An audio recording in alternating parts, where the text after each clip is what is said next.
to February's book club. So for last month, the book that I read was The Buddha in the Attic by Ms. Julie Otsuka.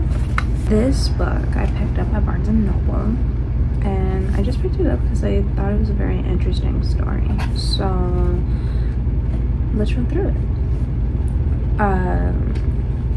So the book does not have any characters per se. Like, there's names, there's people, but there's no building up of them. There's no, like, let's say a book, like, I don't know, I'll say like Twilight, even though that doesn't do like an amazing job rounding out characters. I'd say, you know, in Twilight, there's Bella, there's Edward, there's Jacob, and it goes throughout the whole story, and that is what I mean. Like, you go through those characters and you stay with them and you learn with them. With this, I feel like it is, all I know about the book is literally what I saw on the book, and I haven't looked it up too much, but I feel like this is a collection of stories of what could happen if you went down this line in your life. And so this is set, I think, I know for sure it's set before World War II. And the reason I say that is because of something towards the end. 5 stories of Japanese immigrants who came to America in the early 1900s. So I was right. The first part is called Become Japanese, and through this it talks about how these women are on a boat. So these Japanese immigrants, these Japanese women, young women, girls, are on a boat, and you're kind of like, oh, like, it catches you right away, because on that first sentence it says, on the boat we were mostly virgins. And so it's like it's a double meaning, because in the later sentence it also talks about like virgin hair, undyed, uncut, like they're just young, untouched. And then, but then when you go through and like lower, it talks about the epidemic of some of them being children, girls, and that's why they were, you know, virgins, untouched. Through that first part, which this book is really short, it's roughly, I think, about like 129 pages, that my cats kept running in and out of the room, so I kind of closed the door. But through the first 18 pages, basically what happens is they talked about how their time on the boat is. She used a lot of verbiage of we, and that goes throughout the whole book. So like most of us on the boat were accomplished, and we're sure we would make good wives. We knew how to cook and sew. We knew how to serve tea and arrange flowers, and sit quietly on our flat white feet for hours, saying absolutely nothing of substance at all. We knew how to behave at funerals, and how to write short, melancholy poems about passing of autumn. Like, and it keeps going. Like, it just keeps talking about what we were, and like we are. And so it gives you an introduction of what these women could be, who they could be, what their life could be. And, you know, in the boat conditions aren't the best. Like, I think maybe like the most wealthiest women who came, or girls that came, had a little bit better of an experience, but it was kind of dirty. Women were getting sick. Some of them died and stuff like that. So it's very interesting to see, as well as some of them fell in love with the workers on the boat. So it's very interesting, but some of them chose to keep going because their Japanese husband in America, you know, picked them out, paid the money, and brought them over. So, you know, they were excited. And one of the most interesting parts of it was the sense of like they chose the husband out of the picture. But then as we go to the second paragraph, which is the first night, and this one I would say is traumatizing.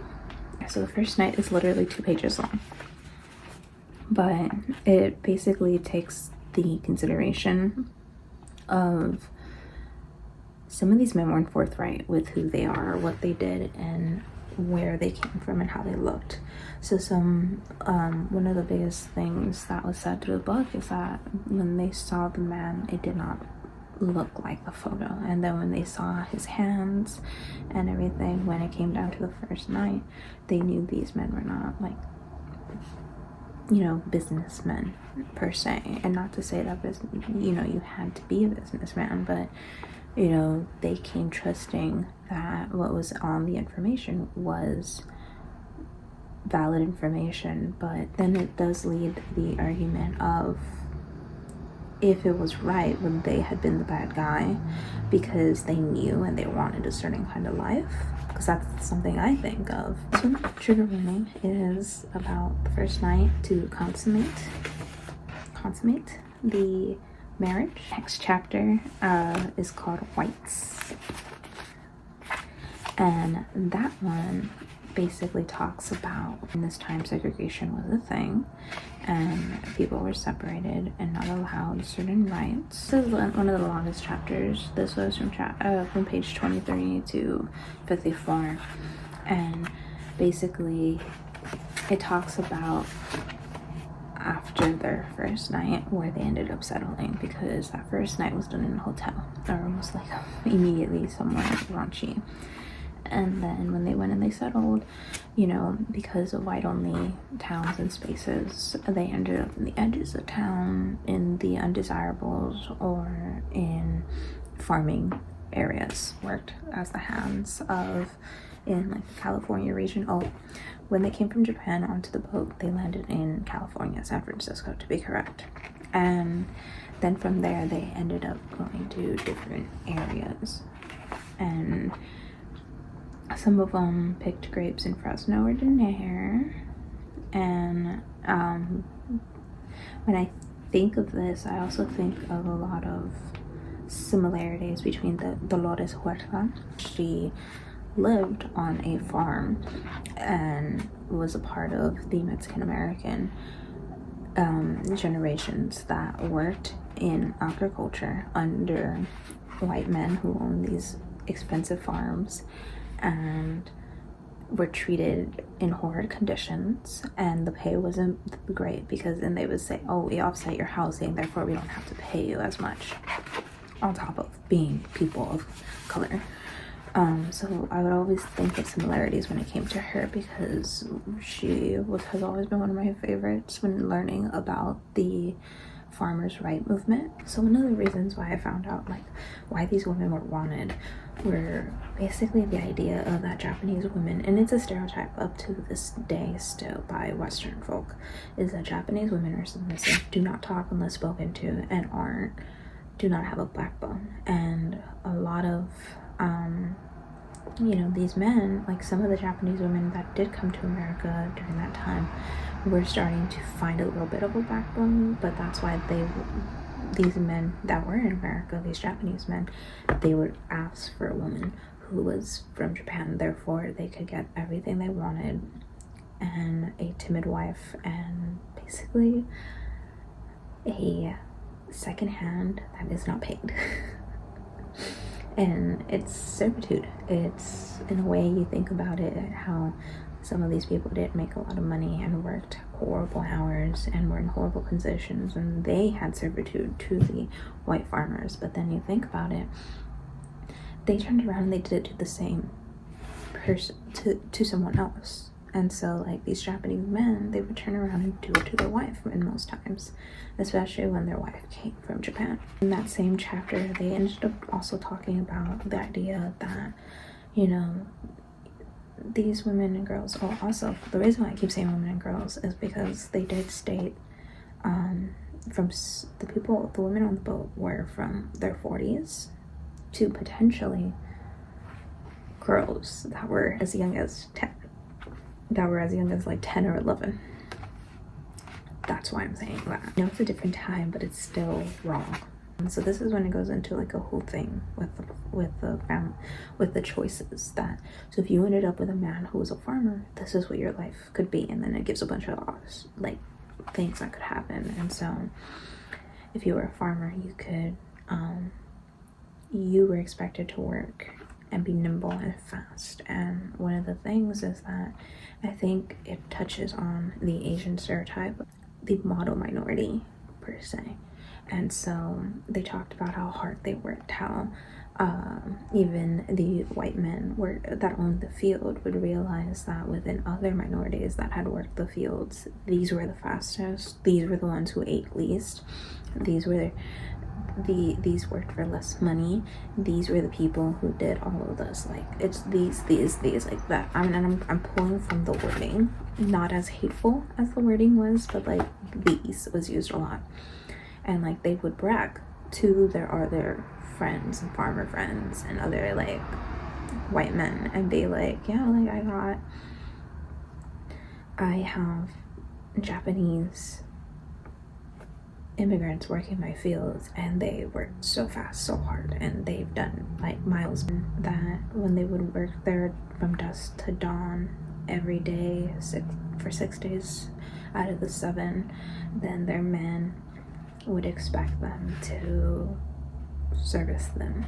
And so it's a very sad life that you think about. And then they would write to their parents, to their mom, and sometimes they would make up lies and say that their life was better, or sometimes they'd be honest and ask them questions. And then it also talked about how I also want to acknowledge the fact that I can't put into words how much pain these women went through. One of the paragraphs that I read in this chapter was, secretly we hoped to be rescued from them. Perhaps we had fallen in love with a man on the boat who came from an island, from the same island as we did, and remembered the same mountain and streams, and we could not get him out of our mind. Every day he had stood behind us on the deck and told us how pretty we were, how clever, how special. And, he would say, wait for me, I'll send for you as soon as I can. And then when they were with their husband, one day in the mail, there'd be a letter saying, I have sent money to your husband and will be waiting for you at Tayashiko Hotel. And this is where we go through one of our other trigger warnings, which is physical assault. Because these men would see this and they would beat them and be angry and never look at them the same.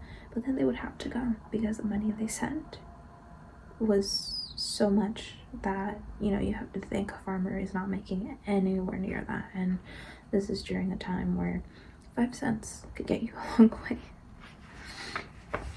Sorry, it's just 5 cents, the idea. Nowadays, everything's $20. I understand inflation, but also extra inflation on top of the inflation. One of the other quotes that I thought of one of the farmers saying is, they import those girls from Japan as free labor. So, up until this moment, I was thinking like, hey, they imported them and they were wives. Like they chose them to be their wives. But I knew there were hints of like these women were being used for their bodies, for what they could bring. And I guess it was interesting because in a way it was acknowledged and it wasn't anymore like a theory that I had. And then it does also talk about the fact of how like many of the white people didn't want them as neighbors. So the ones that did end up doing better in life, they didn't want to be their neighbor. They were still other. And then we go into, what if some of them had a farm and had their own farm, and their farm had to be in the middle of nowhere off onto the side of the town. And that's where you get that statement of like, they don't want us as neighbors. Ones who did move out to have their farm, they were attacked for living and having a better sense of life because they worked for themselves. And we go into the women who and the family, or the women and people who went into homes.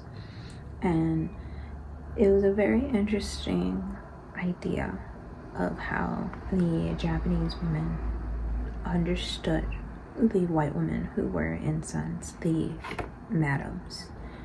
And so It was really interesting when I saw this paragraph. It was their woman who taught us the things we most needed to know: how to light a stove, how to make a bed, how to answer a door, how to shake a hand, how to open a faucet, which many of us have never seen in our lives, how to dial a telephone, how to sound cheerful on the telephone, even when you were angry or sad, how to fry an egg, how to peel a potato, how to set a table, how to prepare a 5-course dinner in 6 hours for a party of 12, how to light a cigarette, how to blow smoke, how to curl your hair so it looks just like Mary Pickford's, how to wash a lipstick stain out of your husband's favorite white shirt, and even when that lipstick stain was not yours, how to raise up your skirt on the street to reveal the right amount of angle. You must aim to tantalize and not to tease. How to talk to your husband, how to argue with a husband, how to deceive a husband, how to keep a husband from wandering too far from your side. Don't ask him where he's been or what time he's coming home, and make sure he is happy in bed. That paragraph was very sad, because not only did I think of it in the sense of these Japanese women did not know how to do these things, and not because, and I'm not taking into like the thought of like, oh, because they were Japanese. I was thinking because we have Western life and we have Eastern life, and in the East I do know that, you know, women don't, life was different. The bathroom situation was different, stoves looked different, food eating was different, everything was different. Like, there's still remnants in the East of how it used to be, and like one of the biggest helps for me is how the bathroom looks. So I know that when they came to the West, it was very jarring because a lot of things were different, and so it was a sweet bonding time, because even though they were part of the problem, these women ended up helping them, teaching them, taking them under their wing, even though sometimes they were mean to them. So it's that sense of where evil can be evil, but then also nice at the same time. And it's just kind of sad, because I guess there's levels to it, and that's one thing that has always been taught throughout levels of when it comes to this time period between the people who had rights and the people who did not. It was just levels of mistreatment, and it was crazy because like there was the highest level, which was a white man, and then he had more rights than anyone. But then it was crazy because every level above that, they would then turn around and mistreat the people below them, which was crazy. Like, white women had more of the availability to be good, but because they were mistreated, then they would go to the lessers and mistreat them as well. It'd be like, it's kind of the thing of like, wouldn't you think that because you're mistreated, you would work on everyone not being mistreated? I guess. This paragraph is, we loved them, we hated them, we wanted to be them, how tall they were, how lovely they were, how fair, their long, graceful limbs, their bright white teeth, their pale, luminous skin, which disguised all 7 blemishes of the face. So it's very interesting, because here you still see the sense of, in Asian culture, there being the color structure, and how a lot of things that they liked about them were a lot of those Eurocentric features, which is interesting because that is something that was a thing for them and many other countries in the world. She also acknowledges the fact that a lot of these women and men and Japanese people were given new names. So the ones who originally came, the older ones, the woman and the man, they were given new names. But then later in the book, when we get to babies in the next chapter, once those babies go to school, that's when they choose their new American name. So it's interesting. Some women went into a life of working in a farm. Some women went into a life of working in a house. Some women went into a life of working in a brothel and had very bad situations happen to them. And then when they would write letters to their mother back in Japan, it wasn't a good thing to be a maid. They would then hide the fact that they were a maid because they didn't want to bring shame into their family. Latter part of this, we would find issues with the men on the farm. It could be a fellow worker. He would want to sleep with the woman, or the farmer would want to sleep with the woman, or when they were in the house and the husband wanted to sleep with with one of the women. It's very predatory. And this is where, as we get towards the end of that chapter, you also talk about J-Town, which is a Japanese town inside of like San Francisco or inside of other like bigger towns. And we still have it now. Like we have a Koreatown in different cities, or a Chinatown in New York. So it's something like that where they were able to be themselves. So it's very known that a lot of this concentration of a group of people into a certain part of town, that's where they got the ability to just be themselves. They got to go to doctors that were serviced by people of the same race. They were able to go to restaurants. They were able to go to so many places that when you were not in that town and you were in like regular San Francisco, you would either be in the back of a bus, not allowed in, or thrown out as soon as someone above you wanted it. And then we go to the second shortest chapter, which is the chapter on babies. And this right here was along the lines of, continuing with the rest of the book of,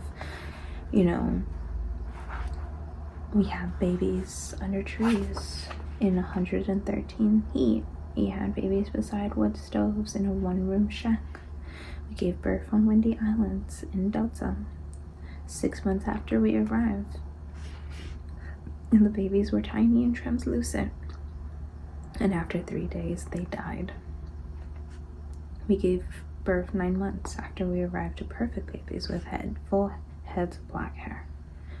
We gave birth in dusty vineyards, camps in Elk Grove and Florida. So it's very interesting, because there was many ways to have had a child when you have arrived here, and after a good while, you could have had a child right away, and within less than 9 months, and that baby would be dead. Or you could have the baby in 9 months, and then it would die.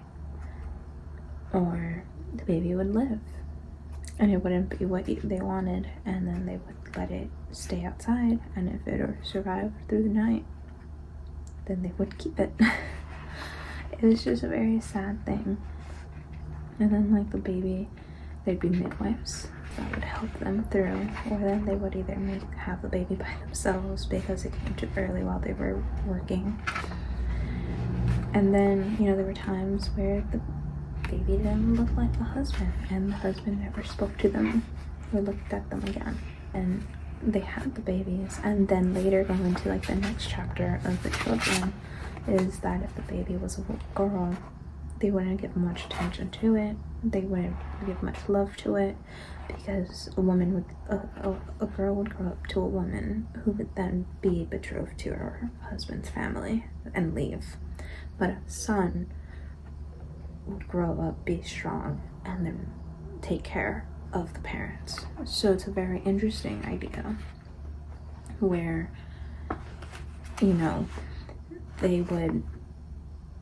there was still that level of, I want the fittest and I want the best one to survive, but then I want to be taken care of in the future. Through the story, then you read the sense of the children, and so as these babies grew up, and the way it goes through the sense of how a bunch of parents nowadays say, when I was your age, life was not good and I had to grow up quick. And I feel like that's a sentiment in this book heavily between these children, because the children were quiet when needed. The children didn't act like they existed when needed. They were like mini adults as they grew up. they would work in the field once they were old enough, but when they were not, they would just be quiet and then they would sit and wait. Sometimes when they were younger, it would take them a little bit, they would complain, but then as they got used to it, they would just sit there as like tiny little babies, little infants and toddlers, and be good children, but like little vessels for their parent to work the fields. And then they started, like, you know, where a kid would want to get carried, the child would then realize, like, hey, you work so much, you know, it's okay, you don't have to carry me. And I think that's one of the saddest things, is a kid not wanting to be a kid and having to take care and be an adult or a mini adult with their parent because of the bad situations. But in a way, I guess it's good, because at least the parents weren't always nervous about them. We talked about how the dynamic was most kids wouldn't ever talk to their father. The father wouldn't know a word. It was that whole Japanese stereotype. And I guess, like, it is true to a point, because she writes about it, is the husband would come home, not talk to anyone, grunt, and want his food, and then want to sleep with the wife, and wouldn't care about anything, and would only talk when upset. And so when the kids were talking, they would always ask the mom, like, can you tell dad this? Can you tell dad that? But then in many situations, a lot of them did not have good relationships with their dads. And then the kids would start school, and then, like I said, they would start school, and then they would change their names to American names. And then there were also stereotypes that, you know,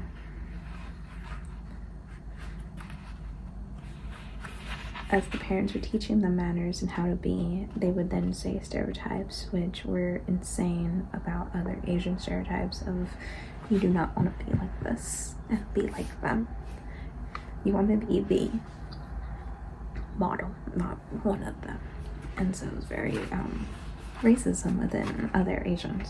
Some would die due to diseases during the time. Some would die just because they wouldn't make it. But then as the kids, you know, as the ones that would live and get older in age, they would get taller and a lot bigger, and they would look different, that hit their teenage years, and they would be very Americanized. Another chapter that really, like, stuck with me when I was reading through this chapter was, mostly we're ashamed of us, our floppy straw hats and their threadbare clothes, our heavy accents, every single wry, our cracked, callous palms, our deeply lined faces, black from years of picking peaches and staking grape plants in the sun. They long for real fathers with briefcases who went to work in a suit and a tie when we mowed along the grass on Sundays. They wanted different and better mothers who did not look so worn out. Can you put on a little lipstick? They dreaded rainy days in the country when we came to pick them up after school in our battered old farm trucks. They never invited over friends to our crowded homes in J-Town. We lived like beggars. They would not be seen with us at temple on the emperor's birthday. They would not celebrate their annual freeing of the insects with us and end of summer in the park. They refused to join hands and dance with us in the streets on the festival of Equinox. They laughed at us when we insisted that they bow to us first thing in the morning, and with each passing day they seemed to slip further and further from our grasp.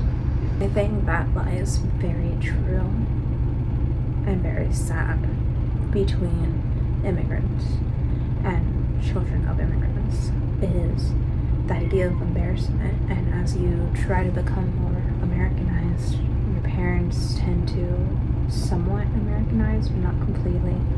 And I think there are moments where you do feel that level of embarrassment because you hang out with the white kids or the Americanized kids and you're not completely there. But it's sad because these women live such pain. And in the earlier of this chapter, they talked about how they ended up loving their kids because even though like the kids, they ended up being the saving grace for some of these women, it's kind of sad because they lived such a sad life. The one thing that made them happy ended up being super like embarrassed of them. So it's just kind of heartbreaking. And then some of these kids still dreamed. Some of them wanted to go to school, live better, not be a farmer. Some of them wanted to be a farmer. Some of them wanted to do nothing with their life. Some of them hated life. Some of them wanted to just live. And some of them were discouraged to be anything better because of what their parents were. And so it's kind of sad, because then you do see like the sense of, you know, childhood and growth and how you wanted to be better, you wanted to do better, but can you when you come from this level of disparity in a way? And then we get into this is where the book gets like very different, and you can even see by how this chapter ends, and it's a complete blank page, and it doesn't do that throughout the book at all. Get into the World War II section. Traders is the beginning of how during World War II the Japanese army ended up attacking, being a part of the Axis powers, ones that were in America. It scared a lot of the Japanese Americans because it scared a lot of the people in Japan. They thought that Japanese Americans that were here as spies and here as people who could potentially do an attack even closer to home. So here you see them hiding for days. They don't go outside. They didn't go for work for a while, but then after a little bit it went back to normal. And some Japanese kids, like the younger ones, they ended up wearing little pins where it says that they're not Japanese, even though they were. They would say like, I'm Chinese. And I remember learning about the pins and how they would use it to try and differentiate themselves. Like in the book they talked about a Chinese kid who was confused as a Japanese kid and was beaten. Oh, my cat has arrived. So basically, he was beaten to death, and so it was just kind of scary. It was a scary time to be a part of the attacking force and a force in the war, and only through race. And it showed them as traitors, and that's what I called them in that chapter. And it just kind of talked about the days leading up to the war, about how men started being corralled and taken away, and how the men started telling their wives and kids like how to do things without them in case one day they're just taken. And at that point they didn't know where they were going to be taken to. A lot of them would say, when I'm gone, or if, or remember to. And so it was a very sad thing. As we go, hi gato. And so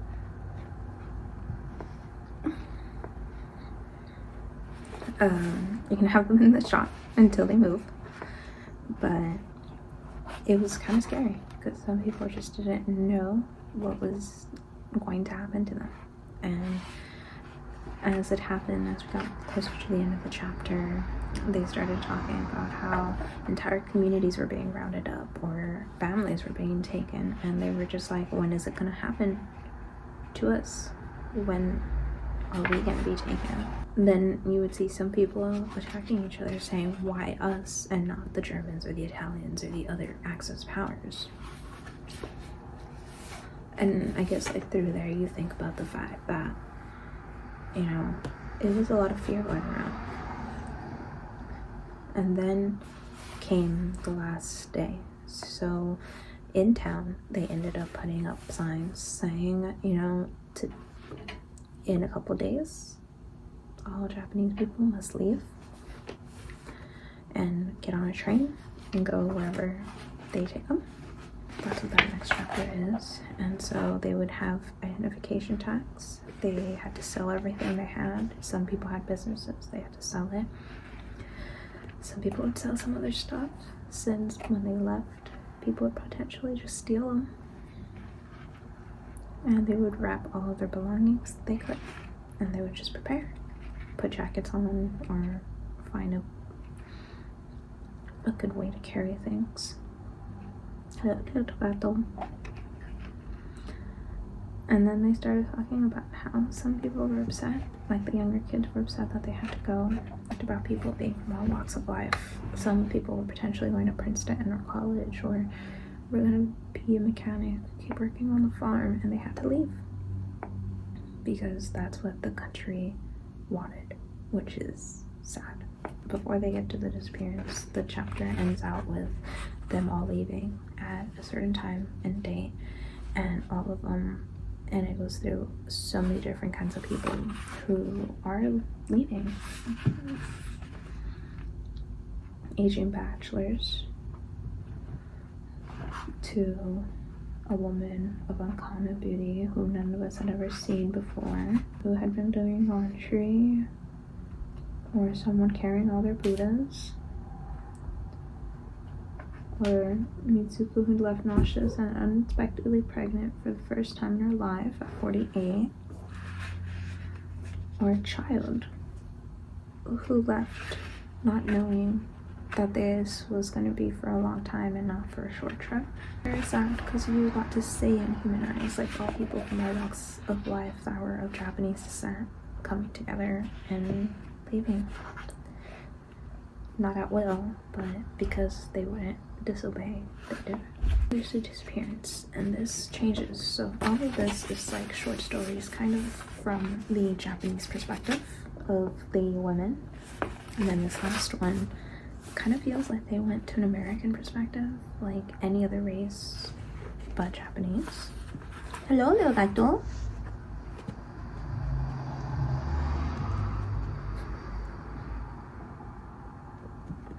Thank you. But basically, it's kind of people noticing the day after the day, or later that day, where all the Japanese had disappeared from our town. Their houses were boarded up and empty now. Mailboxes began overflowing. Abandoned cars sit in the driveways. A lot of business that were Japanese owned were empty. Some popped up with new owners after a time. And, you know, one example being Murata Florist is now Flowers by K. The Yamato Hotel has become paradise. So it's just a really interesting thing of people miss them. People were upset. People were like, why did that happen? Mayor has assured us there's no need for alarm. The Japanese are in a safe place, he quoted as saying in this morning's Star Tribune. And it was just, you know, people would have theories that maybe they were sent out to Sugar Bee Country, Montana, or the Dakotas. Or perhaps they assumed new Chinese identities in faraway city. Perhaps they're in jail, my honest opinion, says a retired Navy corpsman. Nobody knew, and the people who should have known were not paying attention to these people. And it's scary. It's scary to think that a whole group of people can up and leave. And so it's kind of, we wouldn't want to repeat this in history, is one thing I've always thought to myself.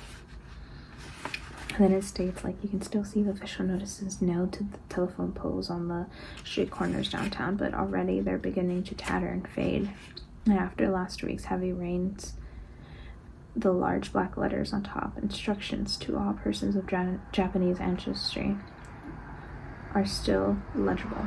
Days turned into weeks, turned into months, and after a little bit, they did start hearing, some kids would hear from their penthouse, which were some Japanese people, kids, and they would say that they were okay and that they just had to be there a little bit longer. How much of that was true, you know? Like, how much was it propaganda? Because in a way, you put Americans and Japanese immigrants into